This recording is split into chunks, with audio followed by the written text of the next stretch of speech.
Question number 4 है Ayesha receive 2000 dirham from her husband, how many Pakistani rupees will she receive when she exchanges 2000 dirham in Pakistani rupees. यानी आयशा ने कितने दिरहम receive किए? 2000, ठीक है। और अब इन दिरहम को 2000 दिरहम को हमने किस में कन्वर्ट करना है? पाकिस्तानी रुपीज़ में। तो हमने ये बताना है कि पाकिस्तानी कितने रुपीज़ बनेंगे, ठीक है।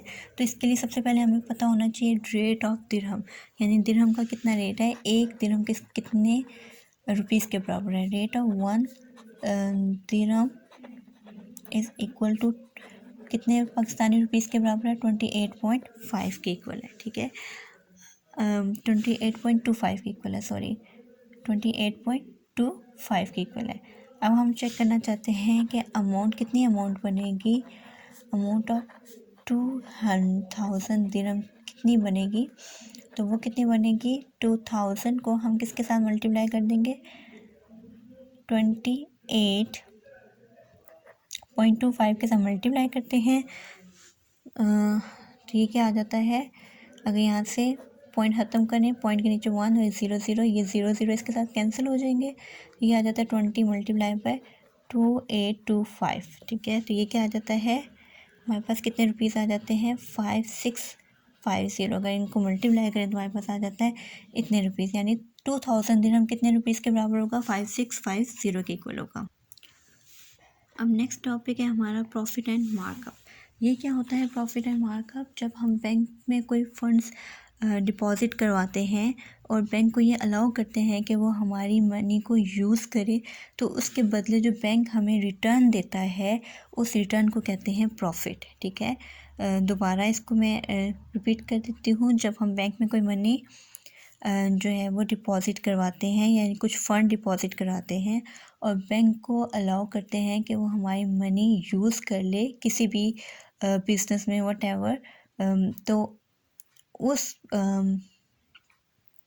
के बदले जो बैंक हमें रिटर्न देता है वो कहलाता है प्रॉफिट। इसी तरह जब हम बैंक से उधार लेते हैं, यानी कुछ फंड्स हम बोरो करते हैं उससे, तो उस जो हमने बोरो की हुई होती है मनी, उस बोरो मनी के बदले बैंक हमसे कुछ एक्स्ट्रा अमाउंट लेता है। उस एक्स्ट्रा अमाउंट को कहते हैं मार्कअप, ठीक है। जब बैंक हमें मनी देता है तो वो होगा प्रॉफिट होगा, और जब हम उधार लेते हैं या लोन लेते हैं बैंक से, तो जो लोन लेते हैं उस लोन या उधार के बदले जो हमें एक्स्ट्रा मनी, उधार के साथ एक्स्ट्रा मनी जो बैंक को देनी पड़ती है वो कहलाती है मार्कअप कहलाती है। अब अगर ये प्रॉफिट और मार्कअप जो है वो किस तरह से हम लोग कैलकुलेट करें एज अ परसेंटेज, तो ये कहलाते हैं रेट। तो ये क्या कहलाते हैं? रेट, ठीक है। जो हमारी एक्चुअल मनी होती है उसको कहते हैं प्रिंसिपल। उसको क्या कहते हैं? प्रिंसिपल कहते हैं। एक्चुअल मनी को क्या कहते हैं? प्रिंसिपल, ठीक है। तो जब हम लोग प्रॉफिट या मार्कअप को कैलकुलेट कर लेते हैं, तो जब हम उसको एक्चुअल मनी में ऐड कर लेते हैं तो वो क्या कहलाती है? अमाउंट, ठीक है। वो क्या कहलाती है? अमाउंट। जब हम लोग व्हेन प्रॉफिट और मार्कअप ऐड किए जाते हैं टू प्रिंसिपल। प्रिंसिपल क्या कहलाती है? आपकी एक्चुअल मनी, ठीक है। तो जो आंसर आता है the some is called amount.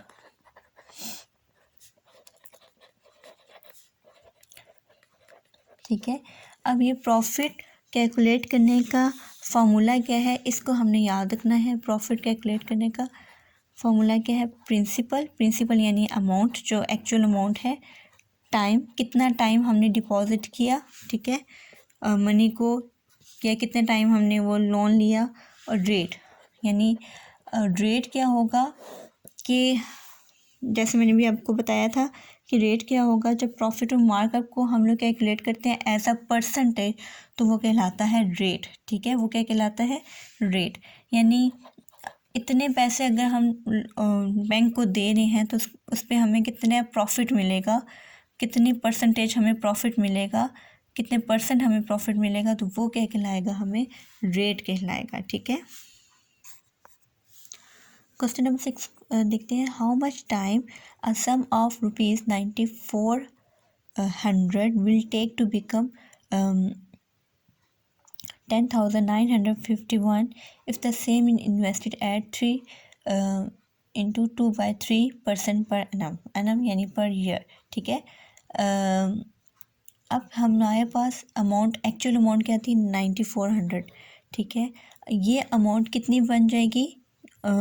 10,900 ये इतनी अमाउंट बन जाएगी। और कितने टाइम में बनेगी ये हमने फाइंड करना है। इसका मतलब है अमाउंट एक्चुअल ये थी और एक्चुअल अमाउंट से ज़्यादा हुई है, इसका मतलब है प्रॉफिट हुआ है। ठीक है। तो प्रॉफिट फाइंड कर लेते हैं कि हमें कितना प्रॉफिट हुआ है। सबसे पहले कितना प्रॉफिट हुआ है? जो अमाउंट, प्रिंसिपल अमाउंट हमारी बनी है उसमें से माइनस कर लेंगे एक्चुअल अमाउंट को। ठीक है। तो ये कितना आ जाता है हमारे पास? इन दोनों में से इसको माइनस कर दिया आ जाता है 1551। तो ये हमारा प्रॉफिट है।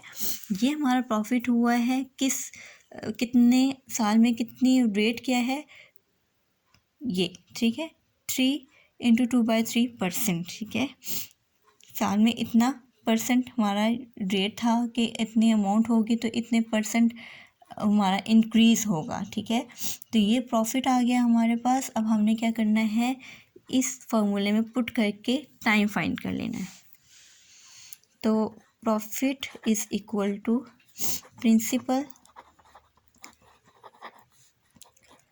Multiply rate multiply by time by 100। ठीक है। अब प्रॉफिट हमारा कितना है? 1551। और प्रिंसिपल जो एक्चुअल अमाउंट है, एक्चुअल अमाउंट क्या थी? 9400 मल्टीप्लाई रेट क्या है? 3:2/3। ठीक है। तो इसको हम लिख सकते हैं, ये होल फॉर्म में लिखा हुआ है तो 9 + 2 11/3 11/3 लिख रही हूँ इसकी जगह। ठीक है। और मल्टीप्लाई बाय टाइम, टाइम हमें नहीं पता, और 100। ठीक है। नेक्स्ट स्टेप में हम यूँ करते हैं 1551 multiply by 100 is equal to 9400 multiply by 11/3 multiply by time. ठीक है। अब ये 3 भी हम उधर मल्टीप्लाई कर देते हैं तो ये क्या आ जाता है? 1551 मल्टीप्लाई बाय 100 मल्टीप्लाई बाय 3, और इधर से क्या क्या मल्टीप्लाई होगा? 9400 multiply by 11 is equal to time. तो ये ज़ीरो इसके साथ कैंसिल हो जाएंगे। ठीक है। तो इन सब को हम सिंप्लीफाई करेंगे तो हमारे पास टाइम कितना आ जाता है?